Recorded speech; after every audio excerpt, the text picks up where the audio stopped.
companions, peers, twins, gang, bro, homie, bud, friend. Who are the first people that come to mind when I say these words? Valued members of the Appleby community, have you ever stopped to consider how the impact of the friendships we forge during our teenage years and beyond impact us? The effects of these connections are often underestimated, yet significant. Our friends, whether you have known them your entire lives or have just gotten to know them this year, do not only shape our personalities, but also influence the choices we make, the values we hold, and the paths we choose to follow. Those who we surround ourselves with possess the potential to become our guiding lights, illuminating the way forward and shining bright in times of need. The positive pressures that our peers bestow on us help us feel more confident with our self-image, so it is important that we make the right connections with people who make us feel valued. Good morning, everyone. My name is Jade, and today I would like to give you all a message that I hope will make you appreciate your friends and even question how your friends have shaped you. I'm sure we all went through a weird phase during the beginning of our teenage years, right? Or was it just me? It was especially bad starting high school, coming out of COVID, where there was no human interaction present to help me understand how weird I actually was. I would say that I am an easily influenced person, a quality that I've had to work on over the years. I don't think this is inherently wrong, but it did affect me in certain ways. Being a new student at Appleby during this time was certainly a challenge. I wanted to have as many friends as possible, so I would take any means to please as many people as I could. Let's just say grade 9 was a tiring year having to live like that. Now, I'm sure each and every one of us has been in the same position where we wanted to change the way we acted, dressed, or talked, just to be accepted and please others to create more connections. Whether you got a perm and started religiously wearing Nike Techs, or dyed your hair blonde just to look like the rest of your friends, don't worry, we've all been there in one way or another. This is something inevitable we'll always go through and feel throughout our lives. Though the next step is, how do we navigate this and take the influences that our friends have on us to then become our own person? Some of us want to be one of the boys so bad that we don't realize we are straying away from our own identities. Myself, being someone who always wanted to fit in and have a group of friends or even a person to call my best friend, I was constantly asking and checking. Would people think I'm funny enough, smart enough, pretty enough, athletic enough, or simply enough to hang out with them? I would be asking myself these questions in any group I was in, just to make sure I belonged. I feel that many of us have experienced something like this different kind of peer pressure that isn't as outward as someone telling us to do something. In fact, this type of peer pressure is more discreet, woven into the hope of belonging. We have all attempted to fit ourselves into the mold of a perfect friend, shifting our personalities, taking away or adding to our true identities. But does this mold truly exist? Is any one of us perfect, let alone a perfect friend? It all depends. Instead, feeling that sense of belonging when you are with your true friends assures you that you aren't a different version of yourself. Forcing ourselves to fit into a mold for other people is not the right way to make meaningful friendships. You should belong as the true version of yourself. As American rapper Lucky would say, "My brother, just another me." Think about it. I would say we spend more time with our friends and peers at school than we do with our family. Of course, we always prioritize our family first, but the amount of time we spend with our peers can really rub off on us.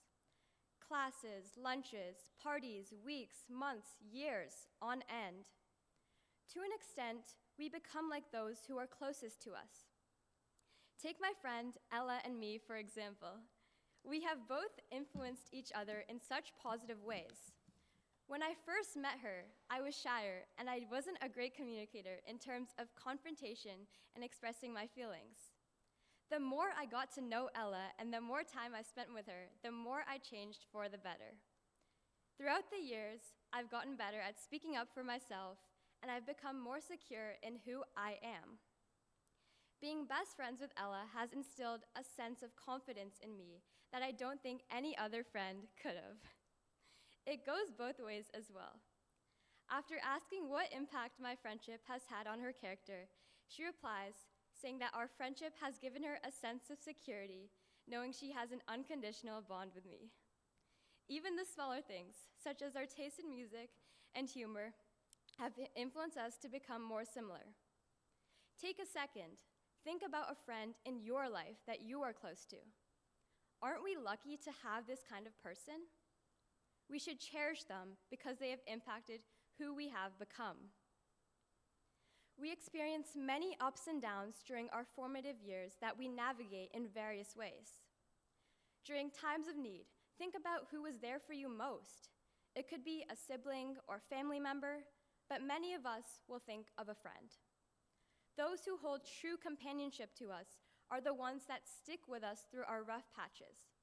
Thick or thin, they are there to console, and it is an exchange of actions. However, not every friendship you make needs to be on such a deep level. It's okay to have friendships on different levels as long as you have at least one person you can truly trust. Even just being in the presence of a friend you hold dearly can support you during times of need. I remember one night, I was feeling overwhelmed and felt that I had no one to turn to. I didn't want to burden others, so I avoided talking about it. One of my friends took me on a drive later that night, and we had the mutual understanding to not talk about it, but she understood on a deeper level that her mere presence was making me feel better, which was true. Moments like these create stronger bonds and wholehearted levels of friendship. The profound impact she had on me that night may not seem that mind-blowing, but it was extremely significant to me. It also made me want to become a better friend as well. Seeing how the simplicity of her actions had helped me feel better, I was determined to do the same if any one of my friends was feeling down. I'd like to pivot now and talk about a different kind of friendship. Friendships that are unexpected, coming out of nowhere, can sometimes be the best ones. Like Maya Angelou states, a friendship may be waiting behind a stranger's face. A friendship I recently made over the summer truly exemplifies this.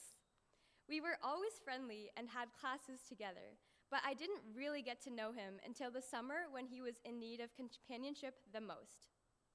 We ended up going on our Duke of Ed adventurous journey together, which forced me to be in his company for a week straight. I'll never forget the constant yelling and bullying I received from him because I wasn't paddling hard enough. It's safe to say we won't be getting in a canoe ever again. I'm so glad we got closer, and you could even say I'm surprised that we did. So don't be afraid to talk to the people you may think you don't have much in common with, because chances are you do, and it could be the start of an amazing, yet unexpected, friendship. You may not realize this, but the people who you surround yourself with can help you become the best versions of yourself. Each and every one of the connections I have made throughout the past 4 years have made me a better person, and if not, I have learned something about myself along the way. As American politician Colin Powell states, "A mirror reflects a man's face, but what he is really like is shown by the kind of friends he chooses." Imagine standing in front of a mirror that portrays your identity. A part of your identity is compiled of a mosaic of the people you spend the most time with and who have the most influence on you. We become more and more like our friends, and we can't control it. It doesn't matter what kind of relationship you are thinking of, whether it be a friend you only talk to in class, your best friend, roommate, teammate, or even someone you just say hello to while passing by in the hallway. All of these connections impact your character. Those who do not feel like a burden to be around and that we feel supported and heard when we are near them are the types of friends we keep for life. Being a grade 12 student for just a couple months has made me realize that I won't be with these people that I have spent the past 4 years with forever. However, being an Appleby student assures me that my connections with my peers will never be broken. Even if I move across the country or even the world, I will always hold and remember the friendships I have made at Appleby dearly. Once a blue dog, always a blue dog. Invisible strings tie us all together. Now I want everyone to take a moment, turn to the person to the left or right of you, and take 5 seconds to give them a compliment or simply give a smile. I want everyone in this room today to feel the appreciation that we have for all the connections we have made with each other.